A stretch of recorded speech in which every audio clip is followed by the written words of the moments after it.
Bonjour à toutes et à tous et bienvenue sur ma chaîne Arwa. Alors aujourd'hui nous allons donc préparer le deuxième repas du soir du mois de Ramadan. Donc nous allons faire des feuilletés au thon et à la pomme de terre. Nous allons faire deux pizzas sans viande végétarienne, très moelleuse.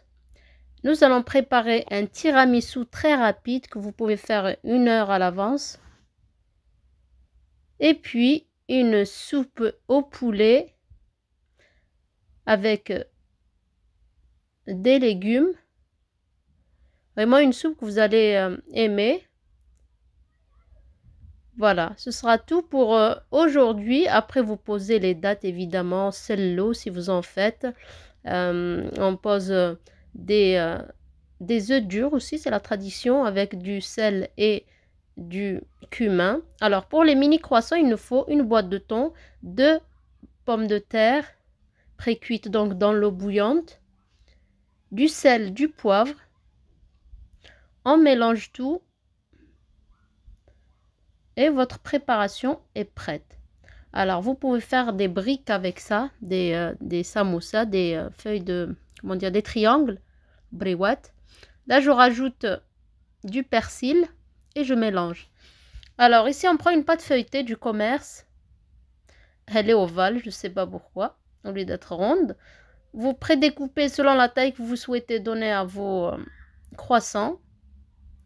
Alors, pour ma part, j'ai eu 12 petits croissants. Puis, vous mettez un petit peu de fromage avant d'enrouler, donner la forme du croissant. Une fois terminé, pour moi, j'ai eu donc ces 12 croissants. Il me restait de la farce. J'en ai gardé pour faire des briques probablement demain. Et là, je mets du jaune d'œuf dilué dans de l'eau avec du lait, pardon. Et j'enfourne dans un four préchauffé à 200 degrés, chaleur tournante. Je laisse une vingtaine de minutes. On passe à la soupe. On va mettre dans une marmite du beurre et un petit peu d'huile de tournesol, un petit poireau. On fait revenir le tout. Et puis, on va venir rajouter plus ou moins 150 g de poulet coupé en petits dés. Alors, les quantités que je vous donne, c'est vraiment pour un repas de au moins 4 personnes adultes. Voilà, vous laissez une petite minute couvrir et puis vous allez venir mettre une petite courgette, une carotte ou 2 carottes et puis de la coriandre. Vous pouvez même mettre un petit peu de céleri si vous en avez. On va saler, poivrer. Non, pardon. D'abord mettre un petit peu de gingembre et puis poivrer. On mélange bien. On va venir couvrir. On laisse 1 à 2 petites minutes tout en surveillant bien sûr. Et puis on va venir rajouter à peu près 30 g. J'ai pesé vraiment pour avoir la quantité exacte. J'ai mis 30 g de farine, n'importe quelle farine. Pour ma part, c'est type 45. Et là, on va venir mettre de l'eau bouillante. Alors 700 ml, voire 800 ml. Et puis, on va racler le fond pour que ça ne colle pas parce qu'on a mis le liant, donc la farine. Et on va venir, laisser cuire 15 minutes à peu près sur feu moyen, voire assez un peu doux. Au bout de 15 minutes, on va mettre 10 centilitres de crème fraîche liquide. On porte à ébullition, on laisse une petite minute et puis on va éteindre et réserver.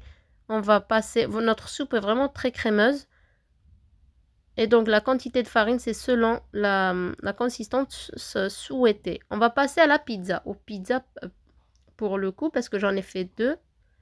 Alors il nous faut 300 g de farine, 5 g de levure sèche, 10 g si elle est fraîche, une demi-cuillère à café ou un petit peu plus de sel, de l'origan et puis l'eau pour ramasser la pâte. J'en ai eu pour 190 g d'eau tiédie. Et puis une fois qu'on a ramassé notre pâte, elle colle un petit peu aux mains, on va mettre une cuillère à soupe d'huile d'olive Et on essaie de débarrasser notre main au fur et à mesure que l'on ramasse la pâte. Voilà, une fois qu'on l'a bien ramassé, donc en pétrissant, ça prend 3 petites minutes. Voilà, votre pâte est assez souple, elle n'est pas dure. On met un tout petit peu d'huile d'olive par-dessus. On va venir mettre donc du film alimentaire. Et pour ma part, j'ai laissé 2 heures le temps de faire autre chose, vraiment plein d'autres choses. Et donc, vous pouvez laisser votre pâte entre 40 minutes et 2 heures sans problème. Au-delà, il faudra mettre au frais. Alors, pour la sauce, on va mettre une gousse d'ail, très peu d'oignons. On fait revenir dans de l'huile d'olive. Puis, on va venir mettre de la pulpe de tomate qui est très fine. Parce que je n'avais pas de tomates, de tomates fraîches de qualité. Du coup, j'ai préféré mettre ça. C'est l'équivalent de 2 grosses tomates râpées. Et puis, en fin de cuisson, une fois que vous avez fait revenir le tout une petite minute, vous allez venir mettre une cuillère à café de concentré de tomate, puis un tout petit peu d'eau, histoire de le diluer. Vous mélangez bien, vous portez le tout à ébullition. On met un peu de sel, un peu de poivre. On met de l'origan ou du thym. Pour la pizza, il vaut mieux mettre l'origan. Et puis, une bonne pincée de sucre pour casser un petit peu l'acidité de la tomate. Et puis, c'est prêt, on éteint et on réserve. On laisse refroidir. Alors, après 2 heures, je récupère ma pâte qui a bien levé pour le coup. On va la débarrasser sur notre plan de travail. Aidez-vous de farine, mais pas trop non plus. Alors ça, c'est pour faire 2 pizzas de diamètre de 20 cm, 25 cm de diamètre.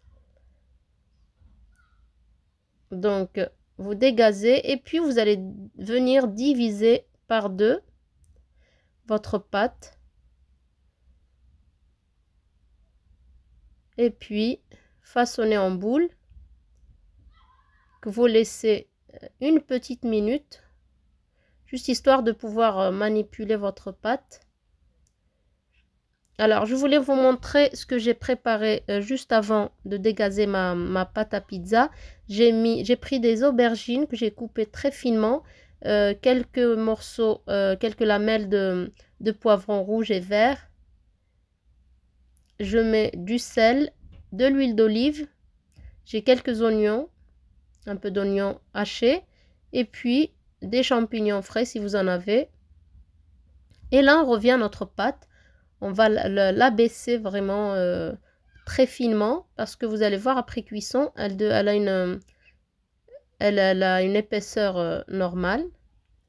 Donc, n'ayez pas peur de la faire très fine, pas trop non plus. Et si vous voulez des pizzas très moelleuses, enfin pas moelleuses, mais très avec beaucoup de mâche, donc épaisse, vous pouvez faire une seule grande pizza avec votre pâte au lieu de diviser par 2.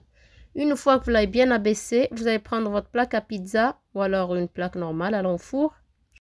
Votre four est préchauffé à 250 degrés, chaleur statique. Ne mettez pas la chaleur tournante.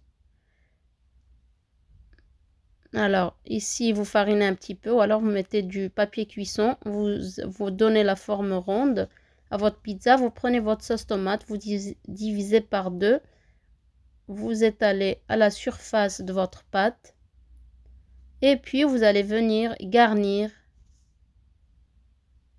Pardon, d'abord mettre le fromage. Alors, si vous mettez de l'emmental pour le goût, parce qu'il apporte quand même beaucoup de goût, vous le mettez d'abord, puis vous mettez de la mozzarella qui supporte un peu plus la chaleur.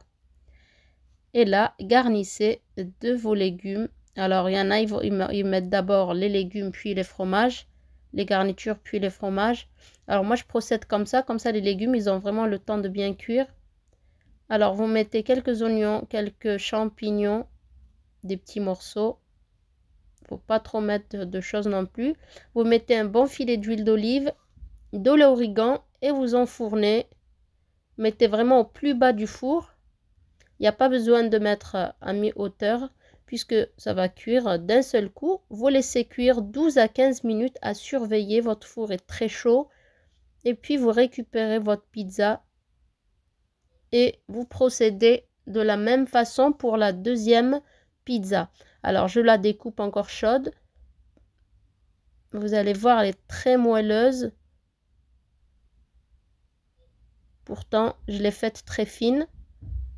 Et si vous souhaitez la voir encore plus moelleuse, vous pouvez la faire, comme je vous disais, un peu plus épaisse.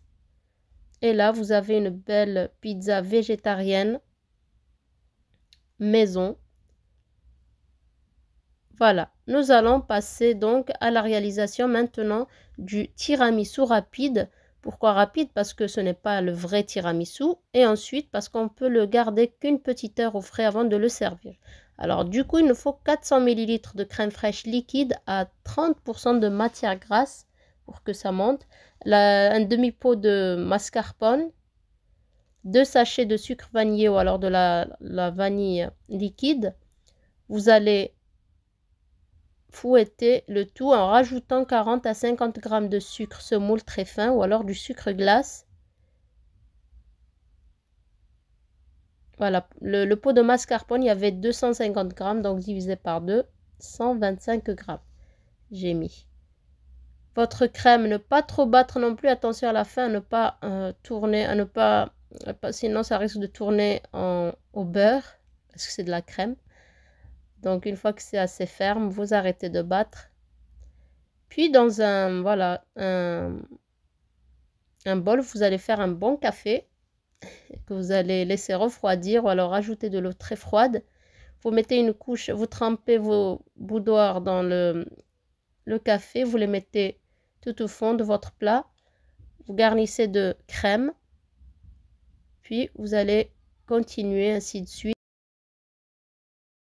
Une couche de biscuit trempé dans le café et une couche de crème. Vous finissez par la crème. Vous allez bien égaliser comme ça la surface. Vous allez mettre au frais au moins 1 heure. Pour ma part, c'est resté 2 heures au frais. Et puis avant de servir, vous allez décorer à votre façon. Mais surtout mettre une bonne couche de cacao amer sans sucre. Et voilà le résultat. Notre table est prête. Là, il y a un jus d'ananas. J'ai posté la recette des jus dernièrement. Là, ce sont les croissants. La pizza, les pizzas. Il y en a une autre de l'autre côté de la table. Puis votre tiramisu. Je vais servir, je vais le remettre au frais, bien sûr. On le sert en guise de dessert. Et puis votre soupe. La soupe, elle est vraiment très bonne. J'espère que vous allez l'essayer. En tout cas, c'est le deuxième repas de ce mois de Ramadan. J'espère que les recettes vous plaisent. Ne surchargez pas vos tables. Et je vous dis à très bientôt pour une autre vidéo. Mettez un maximum de likes. Laissez-moi vos commentaires, vos suggestions. Je vous dis à demain pour une autre vidéo.